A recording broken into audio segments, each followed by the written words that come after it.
ඔබ මගෙන් ඇහුවොත් වෙසක් පොයේ වැදගත්කම මොකක්ද කියලා? මම ඔබෙන් ඇහුවොත් ඔබ කියාවි බුදුහාමුදුරුවන්ගේ තෙමගුණ කියලා. ඉපදීම බුදු වීම පිරිනිවන් පෑම. මේ නිසා තමයි වෙසක් පොයේ වැදගත් වෙන්නේ කියන්නේ. ඒ වැදගත්කම බලන්න ගීත රචකයේ දැක්ක විදිය. ඒ වැදගත්කම ගීත රචකයේ දැක්ක විදිය මේ කියන්නේ. ගීත රචකයාගේ කාර්යභාරය තමයි දකින්න දේ එලෙස නොපවසීම. ඒකට කියනවා ප්‍රතිභා ශක්තිය කියලා.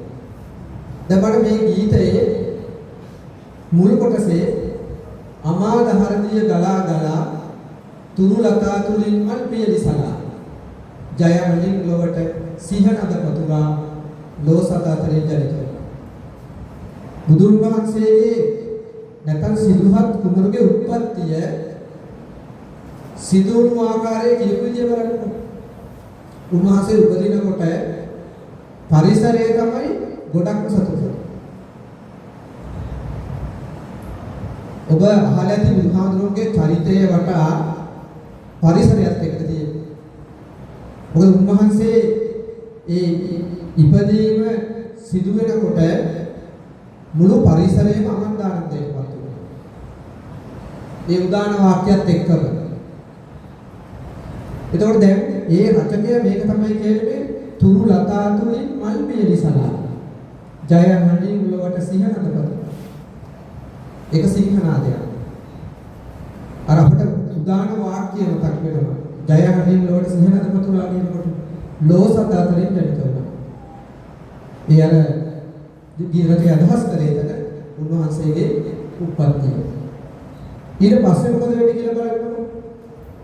සැපෙහි කිමිටි දුකෙහි ගැලීලා මෙතුම් පිළිවෙතින් අමාසුව ලබා අපේ හාමුදුරනේ දවස් ගාණක් කතා කරන්න ඕන දෙයක් බලන්න ගීත රචකයේ පද දෙකකින් කියපු විදිහ සැපෙහි කිමිටි දුකෙහි ගැලීලා සිදුහත් කුමරු සැපවිත්තා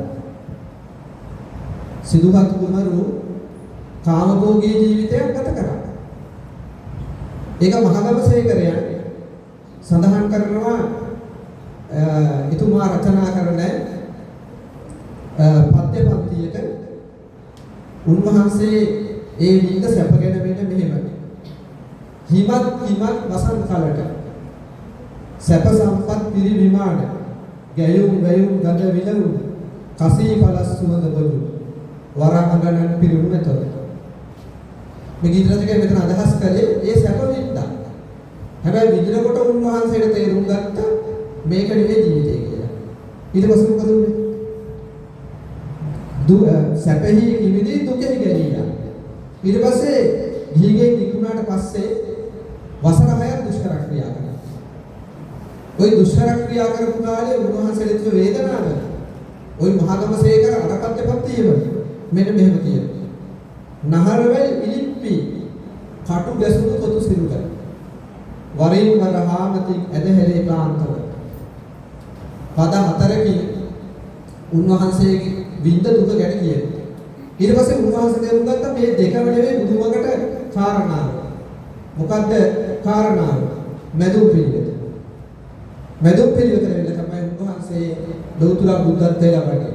ඒක තමයි පුණ්‍යසිරි මහත්තයන් කියන්නේ මැදුම් පිළිවෙතේ අමාසුව ලබා දහම් සුවඳ මල් දසතම පතුරා සියලු කෙලෙස් වැඩවලු වුණා. අවසාන කොටස තමයි හරිම භාවාත්මක ජීවිතයේ ඇති නොනිමි අතිර බව ලෝට පැතුරු කරුණාවේ මේ ලෝකේ හැම දෙයක්ම ස්ථිර සාර නැහැ. අස්ථිරයි. ඒ අස්ථිර බව කියවෙනවා. ඒ අස්ථිර බව ලෝකයට ප්‍රකාශ කරමින් උන්වහන්සේ පිරිනිවන් පාපු විදිය කියපු විදිය බලනකොට කරුණාබර නැතදී ගියා. කරුණාබර නැතදී ගියා කියන එක.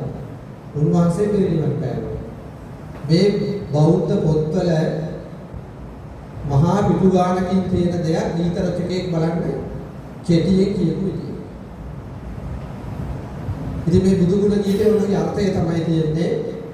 ගීත ගායනා කිරීම සඳහා මගේ මේ ආරාධනය ශ්‍රී ජයවර්ධන විශ්වවිද්‍යාලයේ පළමු වසර සංගීත විශේෂ වේදිකා උපාධිය හදාරන මේදානි රාෂ්ට්‍ර ප්‍රභාදීනිය.